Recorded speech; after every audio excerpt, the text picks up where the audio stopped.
Welcome to this tutorial. This tutorial is a beginner's guide to editing with Capcut. By the end of this tutorial, you should be able to edit using Capcut.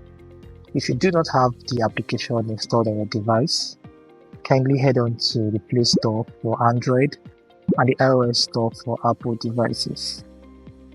Search for the word Capcut and then you will see the application displayed. Because I have the Capcut mobile editor installed on my device, I can see open.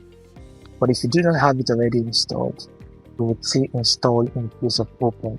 Kindly install it and wait for it to properly install on your device. Having installed the application, I would say congratulations, you are right on your way to creating stunning videos. See you in part 2 of this tutorial.